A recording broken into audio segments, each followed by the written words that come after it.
Para ibu, bapak, saudari-saudara, dan anak-anak yang terkasih, salam jumpa. Pada kesempatan ini, kami dari Delkit, Delegatus Kitab Suci, atau Komisi Kerasulan Kitab Suci, akan menyampaikan gagasan dasar dalam rangka Bulan Kitab Suci Nasional. Kita pada tahun ini, Keuskupan kita akan memanfaatkan tema dari LBI, Lembaga Biblika Indonesia. Temanya adalah Yesus, Guru yang penuh kuasa, wajah Yesus dalam Injil Matius. Ini penting dan perlu kami sampaikan karena akan mendasari bahan pertemuan-pertemuan selama 1 bulan. Dan kalau kita lihat dari buku ini, di sana tampil poster. Ada beberapa hal yang perlu kita ketahui terkait dengan poster BKSN 2026 ini. Yang pertama, di sana tampil para pendengar Sabda Tuhan. Ini diwakili oleh 4 orang. Mereka ini adalah orang-orang yang menerima pengajaran Yesus sebagai guru yang berkarisma dan penuh kuasa. Ekspresi wajah yang tersenyum menggambarkan keterbukaan seluruh diri mereka untuk menerima kabar baik dari Yesus. Yang kedua, ada gambar manusia bersayap. Manusia bersayap di bawah kaki Yesus mengingatkan kita pada simbol Injil Matius yang menekankan Yesus sebagai anak manusia. Matius memulai kisahnya dengan menunjukkan silsilah Yesus sebagai keturunan Daud dan Abraham. Yesus adalah kehadiran ilahi yang berinkarnasi. Dia adalah Immanuel, Allah beserta kita. Dan yang ketiga, kursi. Kursi menggambarkan otoritas pengajaran yang pernah diduduki Musa. Yesus adalah Musa yang baru. Ia bahkan lebih dari Musa. Sepanjang pelayanannya, Yesus bersikap layaknya Musa yang menyampaikan suara Tuhan. Dengan penuh wibawa, ia mengajarkan dan menafsirkan 10 firman Allah dan kitab para nabi, diawali dengan penegasan, "Aku berkata kepadamu." Ini menunjukkan bahwa kuasa dan kewibawaan Yesus bersifat ilahi. Dan yang keempat adalah sosok Yesus Kristus yang sedang mengajar. Inilah unsur pokok poster BKSN 2026. Yesus tampil sebagai sosok yang berkuasa dalam pengajarannya, tidak seperti ahli-ahli Taurat dan orang Farisi. Seluruh gelar Yesus seperti Immanuel, Mesias, dan Anak Allah memiliki benang merah dalam sosok Yesus yang penuh kuasa. Kitab dengan aksara Alfa dan Omega menunjukkan Yesus sebagai sabda ilahi yang kekal, juga pengajarannya yang berlaku sepanjang zaman. Karena itu, sudah sepatutnya setiap orang mendengarkan Yesus, anak terkasih Bapa di surga, guru yang penuh kuasa. Semoga dengan gambaran poster ini akan juga membantu kita langkah-langkah selanjutnya. Dan sekarang kita akan langsung lanjutkan Yesus guru yang penuh kuasa, wajah Yesus dalam Injil Matius dalam gagasan dasar.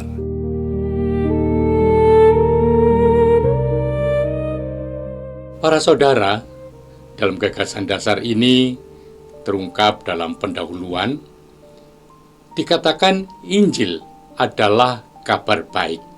Dalam bahasa Yunani, Evangelion. Artinya bermakna umum, disampaikan resmi, kabar yang menyenangkan. Dan oleh Yesus, ini diberi makna baru, yakni kabar baik yang diwartakannya tentang kedatangan kerajaan Allah. Bisa kita baca dalam Matius 4:23, juga Markus 1:5.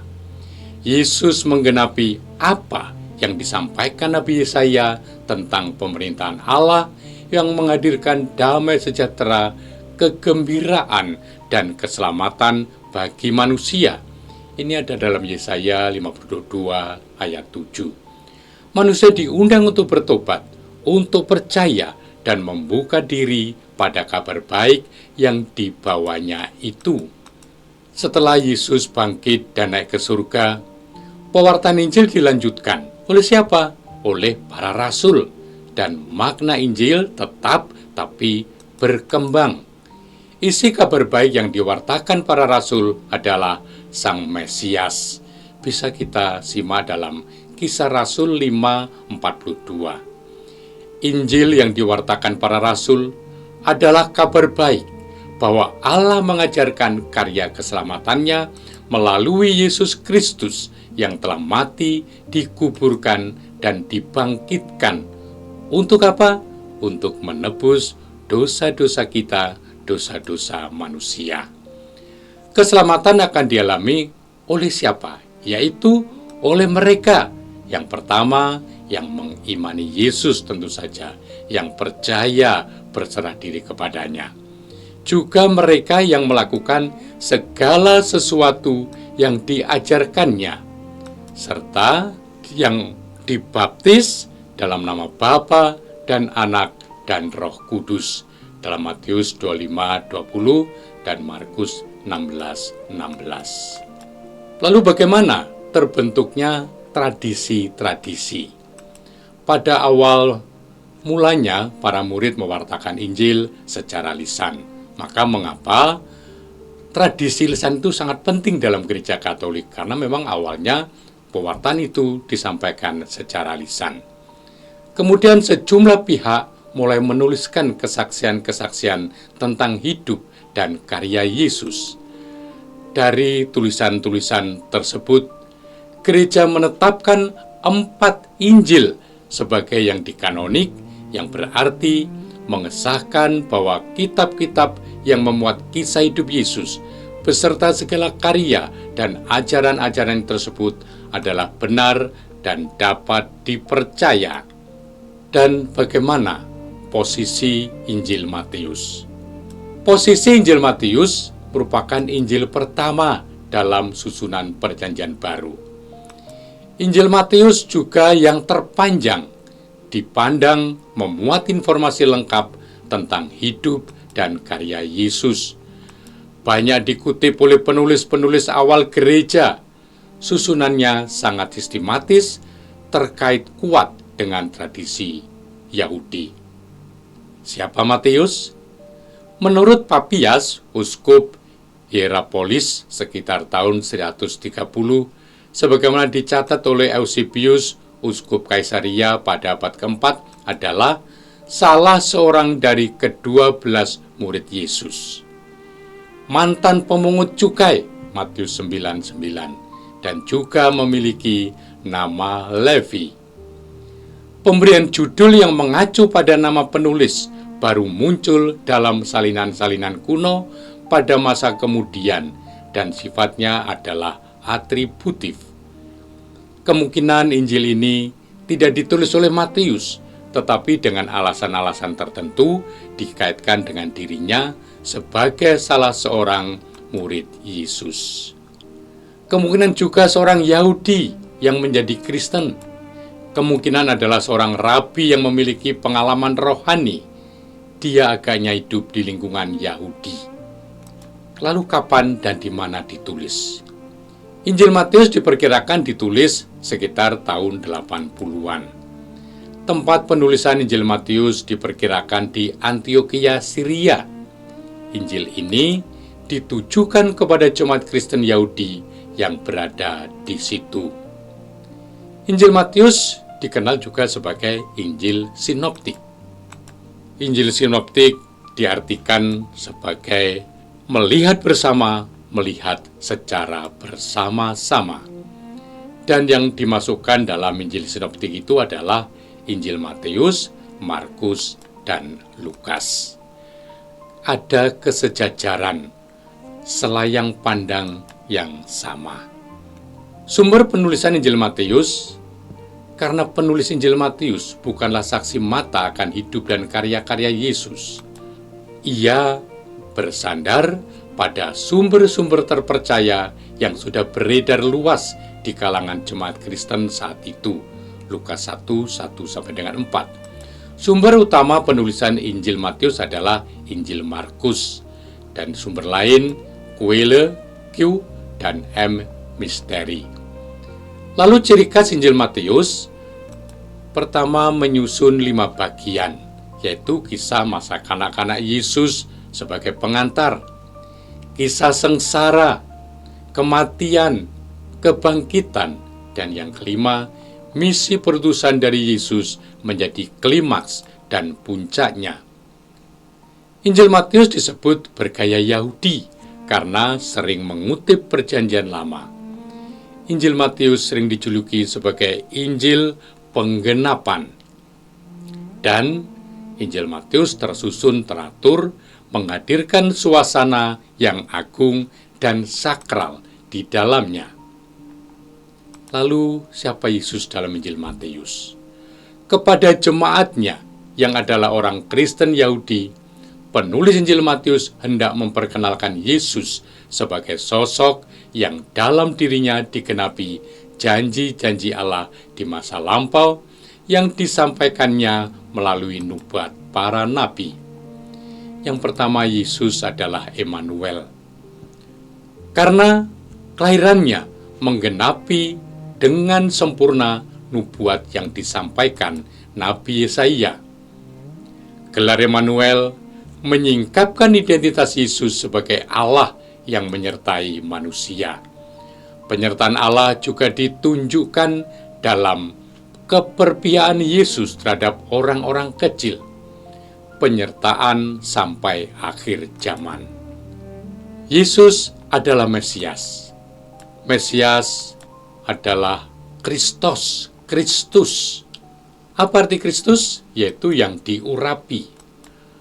Kerajaan Daud mengalami perpecahan pada tahun 931 sebelum Masehi, lalu runtuh tahun 587. Allah menggenapi janjinya. Harapan Israel akan kedatangan Mesias yang diurapi menjadi raja untuk meneruskan tampuk pemerintahan Daud, bapa leluhurnya. Injil Matius menegaskan bahwa pengharapan itu digenapi dalam diri Yesus.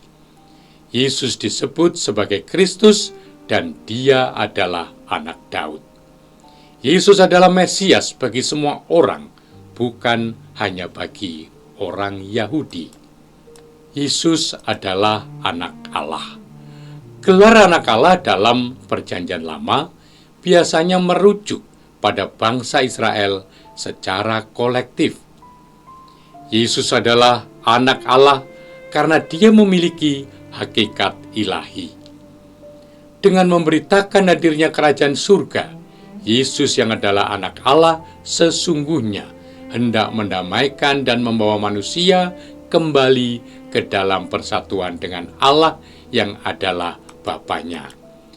Yesus sebagai anak manusia dalam Matius 8:20-96, sebagai anak Daud Matius 1:1 dan 9:27, Yesus sebagai nabi Matius 13:57, dan Yesus sebagai raja Matius 2 ayat 2, 27 dan 37. Beragam gelar yang disandangkan pada Yesus tersebut menunjukkan bahwa Dia lebih besar dari siapapun, dari apapun yang bisa kita pahami tentangnya. Tidak ada satu gelar pun yang secara memadai dapat menggambarkan keseluruhan diri Yesus. Lalu Yesus adalah seorang guru. Masyarakat melihat Yesus sebagai guru, menyapanya secara langsung demikian. Istilah dalam bahasa Ibrani yakni rabi. Aktivitas mengajarnya di depan publik, yaitu di rumah, di tempat ibadat, di bait Allah, di jalan, juga di tepi danau, serta di bukit. Guru seperti apakah Yesus ini? Setelah kehancuran bait Allah tahun 70, rabi dalam Yudaisme modern adalah jabatan resmi. Pada masa Yesus, guru atau rabi adalah sebuah gelar kehormatan karena kebijaksanaan dan hikmat yang dimiliki. Sebagai guru, Yesus kiranya lebih menyerupai guru-guru kebijaksanaan dalam tradisi hikmat Yahudi. Sebagai guru, ia mengajak orang untuk memahami makna sejati hukum Taurat sesuai dengan yang dimaksudkan oleh Allah sendiri. Yang unik dalam Injil Matius ini adalah meskipun Yesus sendiri juga melihat dirinya sebagai guru, hampir semua murid tidak pernah ditampakkan menyapanya demikian. Yesus disapa sebagai guru oleh orang-orang di luar kelompok mereka, para lawan dan orang-orang yang tidak percaya kepadanya, serta Yudas, murid yang kemudian mengkhianati. Orang-orang itu menyebut Yesus sebagai guru karena memandang dia sebagai guru biasa. Lagi pula, mereka kemudian menyebut Yesus sebagai si penyesat, yang berarti memandangnya sebagai guru palsu. Injil Matius menampilkan Yesus melampaui para guru pada umumnya, sebab dia ini adalah Tuhan. Begitulah mereka menyapa dirinya. Lalu, apa persamaan Yesus dengan guru-guru lainnya? Mari kita lihat, kita simak apa persamaannya. Ia pun mengenal baik dan sangat akrab dengan kitab suci, hukum Taurat, dan kitab para nabi. Cara mengajar menggunakan metode tanya jawab, teka-teki, perumpamaan, pernyataan-pernyataan hiperbolis. Memiliki kelompok murid yang mengikuti dia, mendengarkan ajaran-ajarannya, dan meneladan cara hidupnya. Yesus pun mengajar para murid dan orang banyak di tempat di mana guru-guru Yahudi lain biasa memberikan pengajaran, seperti di rumah-rumah ibadat, di bait Allah, dan di ruang-ruang publik lainnya. Konfrontasi atau perdebatan yang terjadi antara Yesus dan kelompok-kelompok lain. Lalu apa perbedaan Yesus dengan guru-guru lain? Guru lain dan Yesus, yang pertama perbedaannya dalam hal murid. Guru lain itu calon muridlah yang mencari dan mendekati seorang guru, lalu melamar untuk menjadi muridnya. Sedangkan Yesus yang mencari dan memanggil orang-orang tertentu untuk menjadi murid-muridnya yang terdekat. Tempat mengajar. Guru lain, mereka mengajar di tempat tertentu yang sama dari waktu ke waktu, antara lain di rumah ibadat atau di rumah mereka sendiri. Sementara Yesus, dia berkeliling dari satu tempat ke tempat yang lain dalam mengajar dan memberitakan Injil. Bagaimana kuasa mengajar? Guru lain, seorang rabi, biasanya mengutip perkataan rabi besar yang tampil sebelumnya.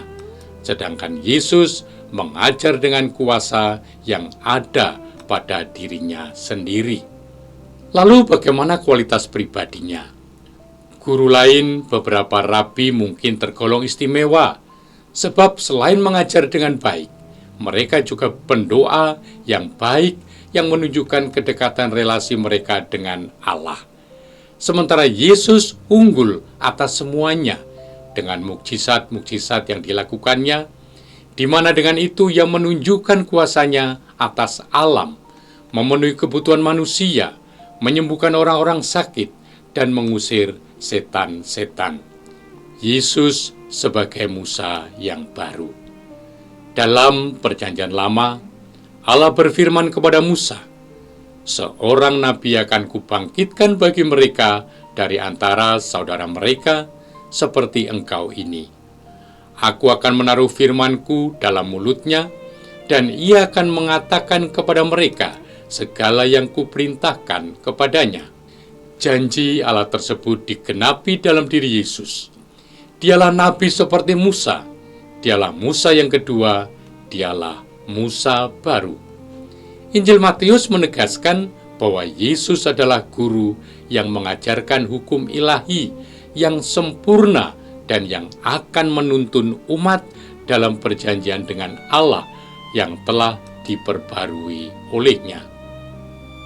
Lalu kita akan melihat 5 kumpulan pengajaran Yesus. Kumpulan pengajaran yang pertama, khotbah di bukit, di mana Musa yang naik ke Gunung Sinai untuk menerima 10 firman Allah. Kumpulan pengajaran yang kedua, khotbah pengutusan. Yesus yang memanggil mereka, sekarang mengutus mereka untuk ambil bagian dalam misi yang dikerjakannya, yakni memberitakan Injil Kerajaan dan menyembuhkan orang-orang dari segala penyakit dan kelemahan.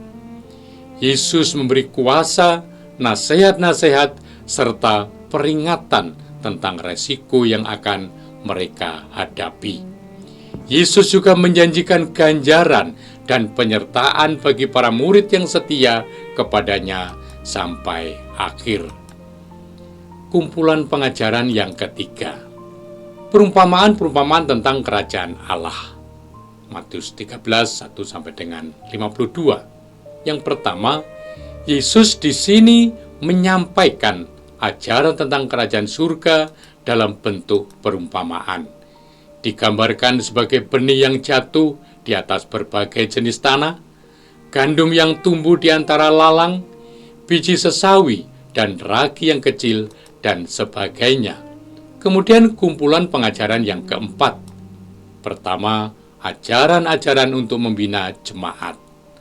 Yang kedua, konteks dari kumpulan pengajaran ini adalah kesadaran bahwa Yesus tidak bisa terus-menerus berada di sisi murid-muridnya, sebab ia akan diserahkan ke dalam tangan manusia. Kumpulan pengajaran yang kelima, khotbah tentang akhir zaman. Matius 23, 1 sampai dengan 25, 46. Yang pertama, mula-mula Yesus mengecam keras kemunafikan para ahli Taurat dan orang Farisi yang lebih mementingkan penampilan lahiriah. Yang kedua, ia lalu meratapi Yerusalem yang menolak kehadiran para nabi dan akan mengalami kehancuran. Yesus berbicara tentang akhir zaman yang ketiga. Dia mendorong para murid untuk berjaga-jaga dan siap sedia menyambut kedatangan Anak Manusia pada waktunya yang tidak terduga.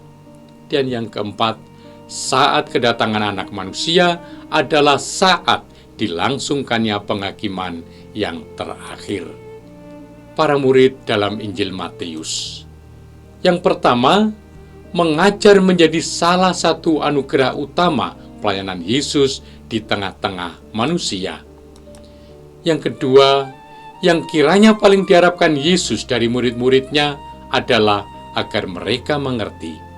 Lebih dari sekadar mendengar, para murid diharapkan mengerti segala sesuatu yang diajarkan Yesus, melaksanakannya dengan sungguh dalam kehidupan sehari-hari, dan meneruskan ajaran-ajaran itu kepada orang lain.